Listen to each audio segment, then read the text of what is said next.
இந்த அண்டசராசரம் முழுவதும் ஒரு மகா ரகசியத்தால் பின்னப்பட்டிருக்கிறது. நாம் இங்கே தனித்து விடப்படவில்லை. மாறாக நாம் ஒவ்வொருவரும் ஒரு மாபெரும் சக்தியின் அங்கமாகவே இருக்கிறோம். அந்த மகா சக்தியை சிலர் பிரபஞ்சம் என்கிறார்கள், சிலர் ஈசன் என்கிறார்கள், இன்னும் சிலர் இயற்கை என்கிறார்கள். பெயர் எதுவாக இருந்தாலும் அந்த பேராற்றல் எப்போதும் உன்னோடு பேசிக்கொண்டே இருக்கிறது. ஆனால் துரதிருஷ்டவசமாக நவீன உலகத்தின் இரைச்சலில் நாம் அந்த மெல்லிய குரலை கேட்க மறந்துவிட்டோம். நண்பனே, உன்னை சுற்றி நடக்கும் ஒவ்வொரு அசைவிற்கும் ஒரு அர்த்தம் உண்டு. ஒரு காய்ந்த இலை உன் காலடியில் விழுவதோ, ஒரு பறவை உன் ஜன்னல் ஓரம் அமர்ந்து கத்துவதோ தற்செயலானதல்ல. இவை அனைத்தும் பிரபஞ்சம் உனக்கு தரும் ரகசிய தூதுகள்.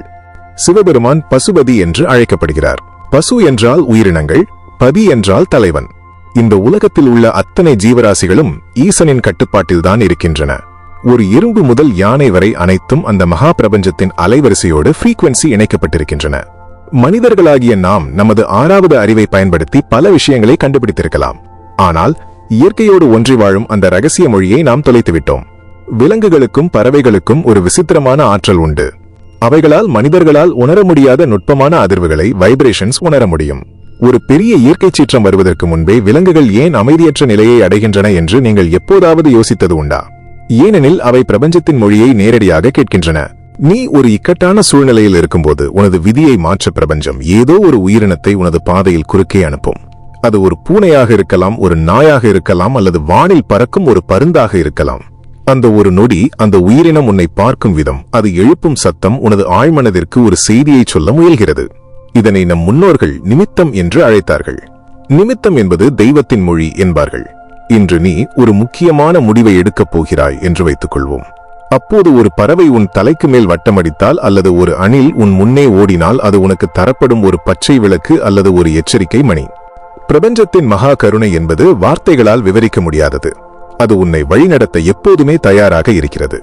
ஆனால் உனது அகங்காரமும் எல்லாம் எனக்கு தெரியும் என்கிற ஆணவமும் அந்த தூதுகளை உனக்கு தெரியாமல் மறைத்து விடுகின்றன. ஈசன் காக்கும் இந்த தர்மத்தில் ஒவ்வொரு உயிரினமும் ஒரு குறிப்பிட்ட நோக்கத்திற்காக படைக்கப்பட்டிருக்கிறது. ஒரு குறிப்பிட்ட பறவை உனது ஜன்னல் ஓரம் வந்து அமர்ந்து உன்னையே உற்று பார்க்கிறது என்றால் அது உனக்கு ஏதோ ஒன்றை நினைவுபடுத்த முயல்கிறது. ஒருவேளை நீ உனது பாதையை மாற்ற வேண்டுமென்றோ அல்லது உனது செயலில் கூடுதல் கவனம் செலுத்த வேண்டுமென்றோ அது எச்சரிக்கலாம். நாம் ஏன் இந்த சமிக்ஞைகளை கவனிக்க வேண்டும்? ஏனெனில் கர்மவினை என்பது ஒரு மர்மமான சுழற்சி. உனது கர்மவினையின் பலன்கள் உன்னை வந்தடைவதற்கு முன்னால் பிரபஞ்சம் உனக்கு சில அறிகுறிகளை தரும். அந்த அறிகுறிகளை சரியாக புரிந்து கொள்பவன் வரப்போகும் ஆபத்துகளிலிருந்து தப்பித்துக் கொள்கிறான் அல்லது வரப்போகும் நல்வாய்ப்புகளை சரியாக பயன்படுத்திக் கொள்கிறான். சிவபெருமான் தன் கழுத்தில் நாகத்தையும் தன் காலடியில் நந்தியையும் வைத்திருப்பதன் ரகசியமே இதுதான். அனைத்து உயிரினங்களும் அந்த ஆதி அந்தமில்லாத சக்தியின் தொடர்பாளர்களே.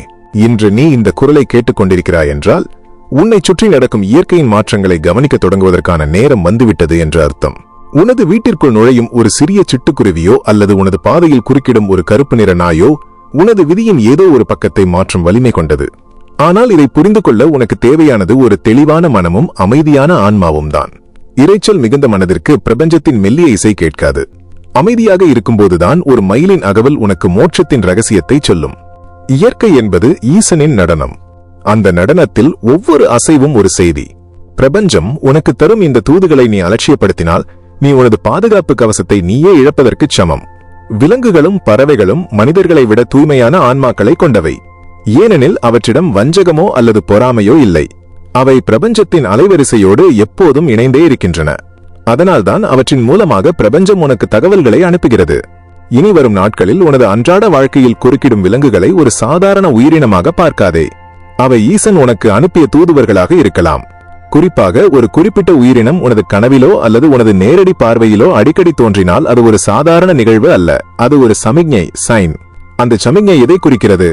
உனது முன்னோர்கள் உனக்கு ஏதேனும் செய்தி சொல்ல முயல்கிறார்களா அல்லது உனது வருங்காலத்தை பற்றிய எச்சரிக்கையா? இந்த தேடலின் அடுத்த கட்டம் இன்னும் சுவாரஸ்யமானது. குறிப்பாக தமிழர்களின் வாழ்வியலோடும் கருட புராணத்தோடும் நெருங்கிய தொடர்புடைய ஒரு பறவை உண்டு. அது நம் முன்னோர்களோடு நம்மை இணைக்கும் ஒரு பாலம். அந்த பறவை உன் இல்லத்திற்கு வரும்போது அது எத்தகைய மகா ரகசியத்தை சுமந்து வருகிறது? கருட புராணம் அந்த பறவையை பற்றி சொல்லும் அதிரடி உண்மைகள் என்ன? பிரபஞ்சத்தின் மிக முக்கியமான அந்த தூதுவனை பற்றி அடுத்த பகுதியில் நாம் ஆழமாக திரையிடப் போகிறோம். தயாராக இரு நண்பனே. இயற்கையின் மௌன மொழி இப்போதுதான் உனக்கு புரிய தொடங்கியிருக்கிறது. அந்த மர்மமான பயணத்தின் அடுத்தது காக்கையின் வருகையும் முன்னோர்களின் செய்தியும் உனது வாழ்க்கையை எப்படி மாற்றப் போகிறது என்பதை பார்ப்போம். பிரபஞ்சத்தின் பேராற்றல் உனக்கு வழிகாட்டட்டும். ஈசனின் கருணை உனது ஆன்மாவை வெளிப்படையச் செய்யட்டும். நண்பர்களே, காக்கை என்பது ஒரு சாதாரண பறவை அல்ல. அது இந்த பிரபஞ்சத்தின் மிக ரகசியமான ஒரு தூதுவன். அதிகாலை பொழுதில் உனது வீட்டின் வாசலில் அமர்ந்து அது கரைவதை கேட்கும்போது நீ அதை ஒரு சாதாரண நிகழ்வாக கடந்து போயிருக்கலாம். ஆனால் அதன் ஒவ்வொரு குரலிலும் ஒரு செய்தி ஒளிந்திருக்கிறது. கருட புராணத்தில் மகாவிஷ்ணு விவரிக்கும் அந்த பித்ருக்களின் உலகம், அதாவது நம் முன்னோர்களின் உலகம், இந்த நிலவுலகத்தோடு இணைக்கப்படும் ஒரு பாலமாகவே இந்த காக்கைகள் கருதப்படுகின்றன. சிவபெருமான் ஒருமுறை சொன்னது போல, இந்த பிரபஞ்சத்தில் பிறக்கும் எந்த ஒரு உயிரும் அழிவற்றது. அது வடிவங்களை மட்டுமே மாற்றிக்கொள்கிறது. மறைந்த உனது முன்னோர்கள், உனது தந்தை, தாய் அல்லது உனது தாத்தா, பாட்டி என உனது ரத்தத்தோடு தொடர்புடைய அந்த ஆன்மாக்கள் இன்றும் உன்னை சுற்றி ஏதோ ஒரு வடிவில் இருக்கிறார்கள் என்பதை நீ நம்புகிறாயா? அவர்கள் உன்னை பாதுகாக்கவும் உனக்கு நல்வழி காட்டவும் விரும்புகிறார்கள். ஆனால் அவர்களால் நேரடியாக உன்னிடம் பேச முடியாது. அதற்காக அவர்கள் தேர்ந்தெடுக்கும் மிக முக்கியமான கருவிதான் இந்த காக்கைகள். கருட புராணம் ஒரு மிக திடுக்கிடும் ரகசியத்தை சொல்கிறது. ஒரு மனிதன் இறந்த பிறகு அவனது ஆன்மா பித்ரு லோகத்திற்கு சென்றாலும் அவனது சந்ததியினரோடு அவனுக்கு இருக்கும் அந்த ஆத்மார்த்தமான பிணைப்பு அறுபடுவதில்லை. அவர்கள் உனது இல்லத்திற்கு ஒரு விருந்தினராக வர விரும்பும் போது காக்கையின் உடலில் தங்களின் அதிர்வுகளை ஏற்றி வருகிறார்கள். இதனால்தான் நம் முன்னோர்கள் எந்த ஒரு உணவை உண்பதற்கு முன்னாலும் காக்கைக்கு ஒரு பிடி சோறு வைக்கும் பழக்கத்தை வைத்திருந்தார்கள். இது வெறும் சடங்கு அல்ல, இது பிரபஞ்சத்தின் பேராற்றலோடு நாம் கொள்ளும் ஒரு தொடர்பு. நீ கவனித்தது உண்டா? சில நாட்களில் நீ காக்கைக்கு உணவு வைப்பாய், அது உடனே வந்து உண்ணும். ஆனால் சில நாட்களில் நீ எவ்வளவுதான் அழைத்தாலும் ஒரு காக்கை கூட அந்த உணவை தொடாது. இது எதை குறிக்கிறது தெரியுமா? உனது முன்னோர்கள் உனது செயலில் ஏதோ ஒரு அதிருப்தியில் இருக்கிறார்கள், அல்லது நீ ஏதோ ஒரு தர்மத்தை மீறிக்கொண்டிருக்கிறாய் என்பதற்கான எச்சரிக்கை மணி அது. பிரபஞ்சம் உனக்கு தரும் ஒரு ரகசிய சிக்னல் அது. நண்பனே, உன்னை நீயே சரி செய்து கொள் என்று அந்த ஈசன் உனக்கு தரும் ஒரு குறிப்பு. கருட புராணத்தின்படி காக்கைகள் சனி பகவானின் வாகனமாகவும் இருக்கின்றன. சனி பகவான் என்பவர் கர்ம வினைகளின் நீதிபதி. ஒரு காக்கை உனது வீட்டின் வலது பக்கத்திலிருந்து கரைந்தால் அதற்கு ஒரு பலன், இடது பக்கத்திலிருந்து கரைந்தால் அதற்கு ஒரு பலன் என சகுன சாஸ்திரங்கள் விரிவாக சொல்கின்றன. ஒரு காக்கை உனது இல்லத்தின் வாசலில் அமர்ந்து இடைவிடாமல் கத்துகிறது என்றால் மிக விரைவில் உனது இல்லத்திற்கு ஒரு நல்ல செய்தியோ அல்லது உனக்கு தெரியாத ஒரு உறவினரோ வரப்போகிறார்கள் என்று அர்த்தம். அதே சமயம் அது ஒரு திசை நோக்கி அமர்ந்து கத்தினால் அது உனக்கு வரப்போகும் ஒரு ஆபத்தை பற்றிய முன்கூட்டிய எச்சரிக்கையாகவும் இருக்கலாம். ஈசனாடும் அந்த மாய தாண்டவத்தில் பிரபஞ்சம் உனக்கு தரும் ஒவ்வொரு துரும்பும் ஒரு வரைபடம் போன்றது. காக்கையின் கண்கள் விசித்திரமானவை. அவற்றால் மனிதர்களால் காண முடியாத பித்ருக்களின் நடமாட்டத்தை காண முடியும் என்று சொல்லப்படுகிறது. அதனால்தான் முன்னோர்களுக்கான திதி கொடுக்கும் நாட்களில் காக்கைக்கு அதிக முக்கியத்துவம் தரப்படுகிறது. நீ வைக்கும் அந்த உணவை ஒரு காக்கை உண்டால் உனது முன்னோர்கள் உன்னை ஆசீர்வதித்து விட்டார்கள் என்று அர்த்தம். அந்த ஆசீர்வாதம் என்பது ஒரு கவசத்தை போன்றது. அது உனது தொழிலில் வரும் தடைகளை நீக்கும், உனது குடும்பத்தில் இருக்கும் குழப்பங்களை தீர்க்கும், உனக்கு வரப்போகும் நோய்களிலிருந்து உன்னை பாதுகாக்கும். ஆனால் இன்றைய நவீன உலகில் நாம் இதையெல்லாம் மூட நம்பிக்கை என்று ஒதுக்கி தள்ளிவிடுகிறோம். ஆனால் சிந்தித்துப்பார், எந்த ஒரு காரணமும் இல்லாமல் நம் முன்னோர்கள் இவ்வளவு பெரிய ரகசியங்களை நமக்காக விட்டுச் சென்றிருப்பார்களா? ஒரு பறவைக்கு உணவு வைப்பதன் மூலம் உனது கர்ம வினையை குறைக்க முடியும் என்பது எவ்வளவு பெரிய கருணை! இது அந்த பிரபஞ்சத்தின் பேராற்றல் நமக்கு தந்திருக்கும் ஒரு எளிய பரிகாரம். நீ பெரிய யாகங்கள் செய்ய தேவையில்லை, மலைகளுக்கு ஓட தேவையில்லை. உன் வாசலில் அமர்ந்திருக்கும் அந்த சிறு பறவைக்கு அன்போடு ஒரு வாய் சோறு வைத்தால் போதும், உனது 7 தலைமுறை பாவங்களும் கரையத் தொடங்கும். காக்கைகள் தங்களுக்குள் இருக்கும் அந்த ஒற்றுமைக்கும் பெயர் பெற்றவை. ஒரு காக்கைக்கு ஏதேனும் நேர்ந்தால் அத்தனை காக்கைகளும் அங்கே கூடிவிடும். இது பிரபஞ்சம் நமக்கு சொல்லும் ஒரு வாழ்க்கை பாடம், ஒற்றுமையே வலிமை. சிவபெருமான் அனைத்து உயிர்களையும் சமமாக பார்ப்பது போல நாமும் இந்த சிறு உயிரினங்களை மதிக்க கற்றுக்கொள்ள வேண்டும். நீ ஒரு காக்கையை துரத்துவதோ அல்லது அதை அவமதிப்பதோ உனது பித்ரு தோஷத்தை அதிகப்படுத்தும். நண்பனே, இனி ஒவ்வொரு முறை காக்கையை பார்க்கும் போதும் அதை வெறும் ஒரு பறவையாக பார்க்காதே. அதன் பின்னால் உன்னை நேசிக்கும் உனது முன்னோர்களின் கண்கள் இருக்கலாம். அவர்களின் மௌனமான ஆசிகள் இருக்கலாம். பிரபஞ்சம் உன்னிடம் ஏதோ ஒரு முக்கியமான செய்தியை சொல்ல துடிக்கிறது. நீ உனது பித்ரு கடனை சரியாகச் செய்கிறாயா? உனது வேர்களை நீ மதிக்கிறாயா? இந்த கேள்விகளுக்கான விடைதான் அந்த காக்கையின் வருகை. இந்த ரகசியங்கள் இங்கே முடிவடைவதில்லை. காக்கையை விட இன்னும் நெருக்கமாக உனது வீட்டிற்குள்ளேயே அமர்ந்து உனது ஒவ்வொரு செயலையும் கவனித்துக் கொண்டிருக்கும் இன்னொரு உயிரினம் உண்டு. அதன் சத்தமும் அது விழும் இடமும் உனது விதியை எப்படி தீர்மானிக்கின்றன? ஈசன் அந்த சிறு உயிரினத்தின் மூலம் உனக்கு தரும் எச்சரிக்கைகள் என்ன? திசைகளின் ரகசியத்தையும் பல்லியின் மர்மமான மொழியையும் பற்றி நாம் ஆழமாக பார்க்க போகிறோம். நண்பனே, உன் வீட்டின் சுவர்களை ஒரு நிமிடம் கவனி. அங்கே அசையாமல் அமர்ந்திருக்கும் அந்த சிறு உயிரினம் உனது ஒவ்வொரு சொல்லையும் உனது ஒவ்வொரு செயலையும் கவனித்துக் கொண்டிருக்கிறது என்பதை நீ அறிவாயா? ஆம், நாம் சாதாரணமாக கடந்து செல்லும் அந்த பல்லி இந்த பிரபஞ்சத்தின் ஒரு மிகச்சிறந்த தகவல் தொடர்பாளர். சிவபெருமான் இந்த உலகத்தை படைத்தபோது எந்த ஒரு உயிரையும் காரணமில்லாமல் படைக்கவில்லை. ஒவ்வொரு உயிரினத்திற்கும் ஒரு பிரத்யேகமான அலைவரிசையை ஃப்ரீக்வன்சி அவர் வழங்கியிருக்கிறார். அதில் பல்லிக்கு வழங்கப்பட்டிருப்பது மனிதர்களின் எதிர்கால அதிர்வுகளை முன்கூட்டியே உணர்ந்து சொல்லும் ஒரு எச்சரிக்கை மணி போன்ற ஆற்றல். பல்லி சொல்வதை நாம் கௌலி சாஸ்திரம் என்று அழைக்கிறோம். இது ஏதோ ஒரு சாதாரண கணிப்பு அல்ல. பல 1000 ஆண்டுகளாக நமது முன்னோர்கள் இயற்கையின் அசைவுகளை உற்றுநோக்கி நமக்காக வழங்கிய ஒரு ரகசிய வரைபடம். நீ ஒரு காரியத்தை பற்றி தீவிரமாக சிந்தித்துக் கொண்டிருக்கும் போதோ அல்லது ஒரு முக்கியமான பேச்சை தொடங்கப் போகும்போதோ திடீரென ஒரு பல்லி சத்தமிடும். அதனை நாம் நல்ல வாக்கு என்று சொல்கிறோம். ஆனால் அந்த சத்தம் எந்த திசையிலிருந்து வருகிறது என்பதுதான் இங்கே மிக முக்கியமான ரகசியம். பிரபஞ்சம் உனக்கு தரும் அந்த செய்தியின் அர்த்தம் திசையை பொறுத்து அப்படியே மாறக்கூடியது. ஈசன் பஞ்சமுகமாக 5 திசைகளையும் ஆளுகிறார். அந்த திசைகளின் ரகசியத்தை இந்த பல்லிகள் மிக துல்லியமாக பிரதிபலிக்கின்றன. கிழக்கு திசையிலிருந்து ஒரு பல்லி சத்தமிட்டால் அது உனது நீண்டகால ஆசை நிறைவேறப் போகிறது என்பதை குறிக்கும். அது உனக்கு தரப்படும் ஒரு வெற்றிக்கான சமிக்ஞை. அதே சமயம் மேற்கு திசையிலிருந்து சத்தம் கேட்டால் அது உனது உழைப்பில் கூடுதல் கவனம் தேவை என்பதை குறிக்கிறது, அல்லது தேவையற்ற கருத்து வேறுபாடுகள் வரப்போகின்றன என்பதற்கான ஒரு முன்னெச்சரிக்கை. வடக்கு திசை என்பது குபேரனுக்குரியது. அந்த திசையிலிருந்து வரும் பல்லியின் சத்தம் உனக்கு எதிர்பாராத பணவரவோ அல்லது ஒரு மிகப்பெரிய நல்வாய்ப்போ கிடைக்கப் போவதை உணர்த்தும். ஆனால் தெற்கு திசை என்பது யமதர்மனுக்குரியது. அந்த திசையிலிருந்து ஒரு பல்லி கத்தினால் அது உனக்கு வரப்போகும் ஒரு உடல்நல குறைவையோ அல்லது ஒரு மிகப்பெரிய இழப்பை பற்றியோ பிரபஞ்சம் தரும் ரகசிய எச்சரிக்கை. நண்பனே, நீ எப்போதாவது யோசித்தது உண்டா, ஏன் சில நேரங்களில் பல்லி நம்மீது விழுகிறது என்று? இது தற்செயலானது அல்ல. உனது உடலில் உள்ள மின்சார அதிர்வுகளும் எலக்ட்ரோ மேக்னெட்டிக் ஃபீல்ட் பிரபஞ்சத்தின் அதிர்வுகளும் ஒரு புள்ளியில் இணையும் போதுதான் இது நிகழ்கிறது. ஒரு பல்லி உனது தலையில் விழுந்தால் அது உனது வாழ்க்கையில் ஒரு மிகப்பெரிய மாற்றம் வரப்போவதை குறிக்கிறது. அது ஒரு முடிவாகவோ அல்லது ஒரு புதிய தொடக்கமாகவோ இருக்கலாம். உனது வலது தோளில் விழுந்தால் அது உனக்கு கிடைக்கப் போகும் கௌரவத்தையும், இடது தோளில் விழுந்தால் அது உனக்கு வரப்போகும் ஒரு சிறு தடங்களையும் குறிக்கும். காலடியில் விழுந்தால் அது உனது பயணங்கள் வெற்றிகரமாக அமையப்போகும் என்பதற்கான அடையாளம். கருட புராணத்தில் சொல்லப்படும் கர்ம வினையின் கணக்குகள் உன்னை சுற்றியுள்ள இதுபோன்ற சிறு அறிகுறிகள் வழியாகத்தான் உனக்கு தெரிவிக்கப்படுகின்றன. ஈசன் உன்னை தண்டிப்பதில்லை, அவர் உன்னை திருத்த மட்டுமே முயல்கிறார். அந்த திருத்தத்திற்கான முதல் படியே இந்த எச்சரிக்கை சமிக்ஞைகள். நீ ஒரு தவறான பாதையில் செல்லும் போது பிரபஞ்சம் உன்னை ஒரு பல்லியின் சத்தத்தின் மூலமாகவோ அல்லது அதன் அசைவின் மூலமாகவோ தடுத்து நிறுத்த முயல்கிறது. நண்பனே, நில், சிந்தித்து செயல்படு என்று அந்த மகா பேராற்றல் உனக்கு சொல்லும் செய்தி அது. இதனை மூட நம்பிக்கை என்று ஒதுக்கி தள்ளுபவன் பிரபஞ்சம் அவனுக்கு தரும் பாதுகாப்பு கவசத்தை அவனே கழற்றி எறிவதற்கு சமம். பல்லிகள் பூமியின் அதிர்வுகளை மிக நெருக்கமாக உணரக்கூடியவை. உனது வீட்டில் ஒரு நேர்மறையான ஆற்றல் பாசிட்டிவ் எனர்ஜி இருக்கும்போது பல்லிகளின் நடமாட்டம் ஒரு அமைதியான முறையில் இருக்கும். ஆனால் உனது வீட்டில் எதிர்மறை ஆற்றல்கள் அல்லது தீய சக்திகளின் தாக்கம் அதிகமாகும் போது பல்லிகள் ஒருவித பதற்றமான நிலையில் இருக்கும். இதனால்தான் நம் முன்னோர்கள் பல்லியை ஒரு வாஸ்து அடையாளமாக பார்த்தார்கள். காஞ்சிபுரம் வரதராஜ பெருமாள் கோவிலில் இருக்கும் தங்கம் மற்றும் வெள்ளிப்பல்லிகளை நாம் ஏன் தொட்டு வணங்குகிறோம்? ஏனெனில் இந்த பிறவியில் நாம் செய்த சகுனப்பிழைகள் நீங்க வேண்டும் என்பதற்காகத்தான். அந்த பல்லிகள் நமக்கு சொல்வது ஒன்றுதான், இயற்கையை மதி, அதன் செய்திகளை கவனி. நண்பனே, பிரபஞ்சம் எப்போதும் மௌனமாகவே இருப்பதில்லை. அது உன்னோடு பேசத் துடிக்கிறது. உன் சுவர்களில் இருக்கும் அந்த பல்லியின் மௌனம் ஒரு மிகப்பெரிய அர்த்தத்தை சுமந்து நிற்கிறது. இனி ஒவ்வொரு முறை பல்லியின் சத்தத்தை கேட்கும் போதும் உனது சிந்தனைகளை ஒரு நிமிடம் நிறுத்து. அது எந்த திசையிலிருந்து வருகிறது? உனது மனநிலை அப்போது எப்படி இருக்கிறது என்று கவனி. பிரபஞ்சத்தின் அந்த ரகசிய குறியீட்டை நீ உடைக்க தொடங்கிவிட்டால் உனது வாழ்க்கை ஒரு நேர்கோட்டில் அமையத் தொடங்கும். தேவையற்ற பயங்கள் விலகும். வரப்போகும் ஆபத்துகளை நீ முன்கூட்டியே உணர்ந்து அவற்றிலிருந்து விலகிச் செல்ல அந்த ஈசன் உனக்கு வழிகாட்டுவார். இந்த சமிக்ஞைகள் வெறும் வீட்டின் சுவர்களோடு முடிந்துவிடவில்லை.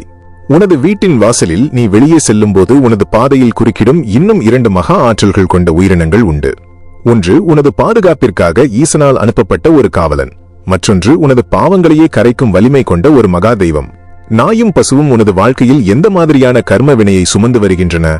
ஒரு கருப்பு நாய் உனது பாதையில் குறுக்கிட்டால் அது சாபமா அல்லது வரமா? கோமாதா உனது வாசலில் வந்து நின்றால் உனது விதி எப்படி மாறப்போகிறது? பிரபஞ்சத்தின் அந்த அதிரடி உண்மைகளையும் கர்ம வினையை தீர்க்கும் அந்த எளிய ரகசியங்களையும் பற்றி நாம் ஆழமாக பார்க்க போகிறோம். தயாராக இரு நண்பனே, உனது வாழ்க்கையின் அடுத்த கட்டத்திற்கான கதவுகள் இப்போது திறக்கப்பட போகின்றன. நண்பனே, உன் வீட்டின் வாசற்படியை கடக்கும்போது அங்கே உனக்காக காத்திருக்கும் அந்த 2 மகா சக்திகளை நீ எப்போதாவது கவனித்தது உண்டா? பிரபஞ்சம் உனது கர்ம வினையை சோதிக்கவும் அதே சமயம் அதை சரி செய்யவும் 2 உன்னதமான தூதுவர்களை உன் வாழ்க்கையில் அனுப்பியுள்ளது. ஒன்று ஈசனின் அம்சமான காலபைரவரின் வாகனமான நாய், மற்றொன்று 30 முக்கோடி தேவர்களும் குடிக்கொண்டிருக்கும் மகா சக்தியான பசு. இந்த 2 உயிரினங்களும் வெறும் விலங்குகள் அல்ல, இவை உனது ஆன்மாவின் கணக்குகளை தீர்மானிக்கும் பிரபஞ்ச காவலர்கள். முதலில் நாம் அந்த விசுவாசத்தின் அடையாளமான நாயை பற்றி பார்ப்போம். ஆன்மீக ரீதியாக நாய் என்பது காலபைரவரின் அம்சம். காலபைரவர் என்பவர் காலத்தின் கடவுள். உனது காலம் எப்படி இருக்கப் போகிறது என்பதை ஒரு நாயின் செய்கை உனக்கு முன்கூட்டியே உணர்த்திவிடும். ஒரு நாய் உன் வீட்டின் வாசலில் வந்து அமர்கிறது அல்லது நீ வெளியே செல்லும் போது உன்னை பின்தொடர்கிறது என்றால் அது தற்செயலானது அல்ல. பிரபஞ்சம் உனக்கு ஒரு பாதுகாப்பு வளையத்தை, புரொடெக்டிவ் ஷீல்ட் உருவாக்குகிறது என்று அர்த்தம். கருப்பு நிற நாய் என்பது சனி பகவானின் ஆதிக்கம் நிறைந்தது. உனது ஜாதகத்தில் சனி தோஷமோ அல்லது 7.5 சனியோ நடந்து கொண்டிருந்தால் ஒரு கருப்பு நாய்க்கு நீ செய்யும் சிறு உதவி உனது கர்ம வினையின் கொடூரத்தை அப்படியே குறைத்துவிடும். நீ கவனித்தது உண்டா? சில நேரங்களில் நாய்கள் காரணமே இல்லாமல் வானத்தை பார்த்து ஊளையிடும்.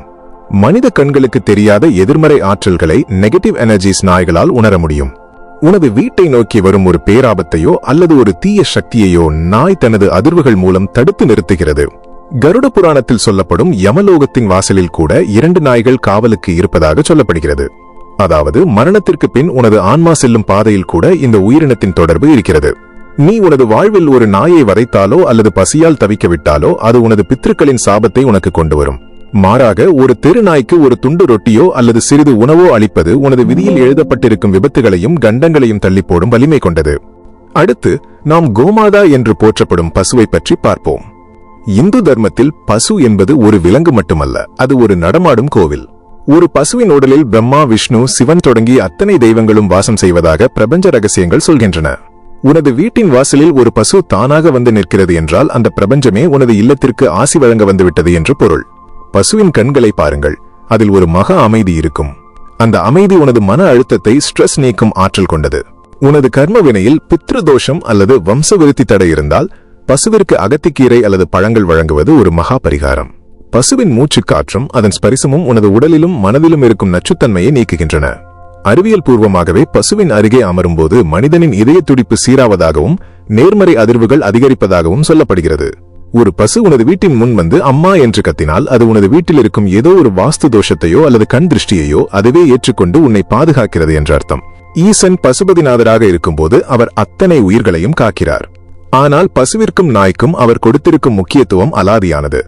நாய்க்கு உணவு வைப்பது உனது பயத்தை போக்கி உனக்கு துணிவை தரும்.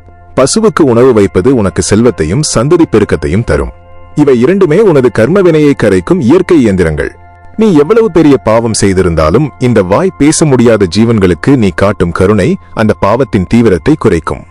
ஆனால் நாம் இன்று என்ன செய்கிறோம்? நம் வாசலில் வந்து நிற்கும் நாயை கல்லால் அடிக்கிறோம், பசுவை விரட்டுகிறோம். நண்பனே, நன்றாக தெரிந்து கொள்.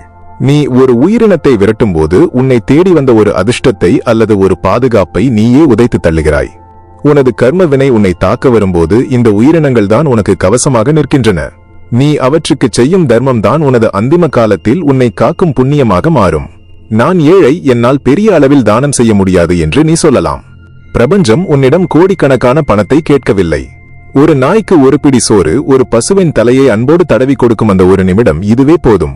உனது அன்பான ஸ்பரிசம் அந்த உயிரினத்தின் ஆன்மாவை தொடும்போது அது பிரபஞ்சத்திடம் உனக்காக ஒரு மௌனமான பிரார்த்தனையை செய்யும்.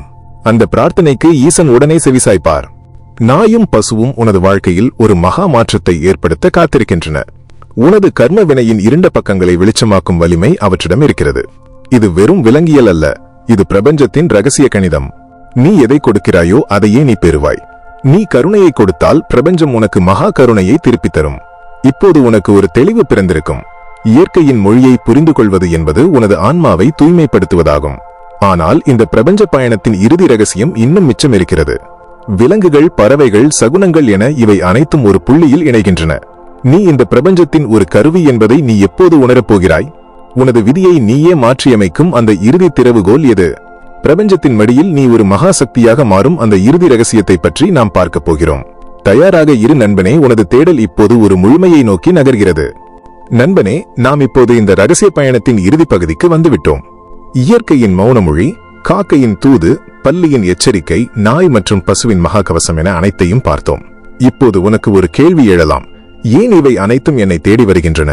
இந்த பிரபஞ்சத்திற்கும் எனக்கும் என்ன தொடர்பு? இதற்கான விடைதான் உனது விதியை மாற்றும் அந்த இறுதி திறவுகோல். நீ இந்த பிரபஞ்சத்தில் வெறும் ஒரு மனிதன் மட்டுமல்ல, நீ அந்த பேராற்றலின் ஒரு மிக முக்கியமான கருவி. ஈசன் சிவபெருமான் ஆடும் தாண்டவத்தில் இந்த பிரபஞ்சம் முழுவதும் ஒரு நுணுக்கமான அலைவரிசையோடு ஃப்ரீக்வன்சி இயங்குகிறது. நீ எதை சிந்திக்கிறாயோ, உனது ஆழ்மனம் எந்த அதிர்வில் இருக்கிறதோ அதே அதிர்வில் உள்ள சமிக்ஞைகளைத்தான் பிரபஞ்சம் உனக்கு அனுப்பி வைக்கிறது. ஒரு குறிப்பிட்ட பறவை உன்னை தேடி வருவதும் ஒரு நாய் உன்னை பின்தொடர்வதும் தற்செயலானது அல்ல. உனது ஆன்மா ஏதோ ஒரு விடையை தேடிக்கொண்டிருக்கிறது. அந்த தேடலுக்கான விடையைத்தான் பிரபஞ்சம் இந்த உயிரினங்களின் மூலமாக உனக்கு வழங்குகிறது. நன்றாக கவனி, நீ ஒரு உயிரினத்திடம் காட்டும் கருணை என்பது நீ உனது விதியின் மீது எழுதும் ஒரு புதிய கணக்கு. விதியை மதியால் வெல்லலாம் என்பார்கள். இங்கே மதி என்பது வெறும் அறிவை மட்டும் குறிக்கவில்லை. அது உனது மனதையும் நீ பிரபஞ்சத்தை பார்க்கும் விதத்தையும் குறிக்கிறது. உனது கர்ம வினையில் ஏதேனும் கடுமையான தண்டனைகள் எழுதப்பட்டிருந்தாலும் நீ வாய் பேச முடியாத ஒரு ஜீவனுக்கு செய்யும் உதவி அந்த தண்டனையின் தீவிரத்தை குறைக்கும் ஒரு மகா சக்தியாக மாறும். ஈசன் தன் பக்தர்களுக்கு சொல்லும் ரகசியம் இதுதான். எல்லா உயிர்களிலும் நானே இருக்கிறேன். ஒரு எறும்புக்கு நீ தரும் ஒரு துளி சர்க்கரை கூட என் இதயத்தை தொடும் மகா காணிக்கை. நண்பனே, நீ ஒரு கருவி என்று நான் ஏன் சொல்கிறேன் தெரியுமா? சில நேரங்களில் நீயே அறியாமல் ஏதோ ஒரு விலங்கிற்கு செய்யும் உதவி உனது முன்னோர்களின் தாகத்தை தீர்க்கலாம் அல்லது உனது வருங்கால சந்ததியினருக்கு வரும் ஒரு பெரிய ஆபத்தை தடுத்து நிறுத்தலாம். பிரபஞ்சம் உன்னை பயன்படுத்தி மற்ற உயிரினங்களை காக்கிறது. அதே சமயம் அந்த உயிரினங்களை பயன்படுத்தி உன்னை காக்கிறது. இது ஒரு முடிவில்லாத சுழற்சி. இந்த சுழற்சியில் நீ எப்போது விழிப்புணர்வுடன் இருக்கிறாயோ அப்போதுதான் உனது வாழ்க்கை ஒரு நேர்கோட்டில் அமையும். இனி உனது வாழ்க்கையில் ஒரு சின்ன மாற்றத்தை செய். காலையில் எழுந்ததும் ஜன்னலை திறந்து பாரு. அங்கே இருக்கும் இயற்கையோடு ஒரு நிமிடம் பேசு. பிரபஞ்சமே, எனக்கு வழிகாட்டு. ஈசனே, உமது சமிக்ஞைகளை புரிந்து கொள்ளும் தெளிவை எனக்கு தா என்று ஒரு நிமிடம் மனதார பிரார்த்தனை செய். அதன் பிறகு உனது பாதையில் குறுக்கிடும் ஒவ்வொரு உயிரினமும் உனக்கு ஒரு குருவாக மாறும். ஒரு எறும்பின் சுறுசுறுப்பு உனக்கு உழைப்பை தரும். ஒரு நாயின் விசுவாசம் உனக்கு நம்பிக்கையை தரும். ஒரு பசுவின் அமைதி உனக்கு நிம்மதியை தரும். இந்த ரகசியத்தை புரிந்து கொண்டவன் எதைக் கண்டும் அஞ்ச மாட்டான். அவனுக்கு தெரியும் தன்னை சுற்றியுள்ள அத்தனை உயிர்களும் தனக்கு துணையாக இருக்கின்றன என்று. அவனது கர்மவினை அவனை துரத்தினாலும் அவன் செய்த தர்மம் அவனுக்கு கவசமாக நிற்கும். கருட புராணம் சொல்லும் அந்த பித்ருக்களின் ஆசியும் ஈசன் சொல்லும் அந்த தர்மத்தின் நீதியும் உன்னை காக்கும். நீ தனியாள் அல்ல, உன்னோடு இந்த பிரபஞ்சமே இருக்கிறது. நண்பனே, உனது விதியை மாற்றி எழுதும் வலிமை உனது செயல்களில்தான் இருக்கிறது. இயற்கையை நேசிப்பவனை இயற்கை ஒருபோதும் கைவிடுவதில்லை. பிரபஞ்சத்தின் மடியில் நீ ஒரு குழந்தையாக அமர்ந்திருக்கிறாய். அந்த பேராற்றல் உனக்கு தரும் செய்திகளை சரியாக புரிந்து கொண்டு அன்போடும் கருணையோடும் இந்த வாழ்வை வாழ். உனது இல்லத்தில் மகிழ்ச்சியும் உனது ஆன்மாவில் அமைதியும் என்றும் நிலைத்திருக்கும். உனது வாழ்க்கை ஒரு மகா காவியமாக மாறட்டும். பிரபஞ்சத்தின் பேராற்றல் எப்போதும் உன்னோடு இருக்கும். ஈசனின் கருணை உனது ஒவ்வொரு அடியிலும் துணையாக வரும். நிச்சயமாக இந்த தொடர் உங்கள் மனதை தொட்டிருக்கும் என்று நம்புகிறேன். இந்த பிரபஞ்ச ரகசியங்கள் உங்களை சரியான பாதையில் வழிநடத்தட்டும். இந்த காணொளி உனது தேடலுக்கு ஒரு விடையை தந்திருந்தால் அந்த புண்ணியத்தை மற்றவர்களுக்கும் பகிருங்கள். இயற்கையின் சமிக்ஞைகளை நீங்கள் உணர்ந்த அந்த நெகிழ்ச்சியான தருணங்களை கீழே கமெண்ட் செய்யுங்கள். உங்கள் அனுபவம் மற்றவர்களுக்கும் ஒரு பாடமாக அமையட்டும். இதுபோன்ற ஆழமான பிரபஞ்ச ரகசியங்களையும் ஈசனின் போதனைகளையும் தொடர்ந்து பெற நமது சேனலில் இணைந்து கொள்ளுங்கள். உங்கள் அன்பை ஒரு லைக் மூலம் வெளிப்படுத்துங்கள். மீண்டும் ஒரு அற்புதமான பயணத்தில் சந்திப்போம். அமைதி உன் இல்லத்தில் நிலைக்கட்டும்.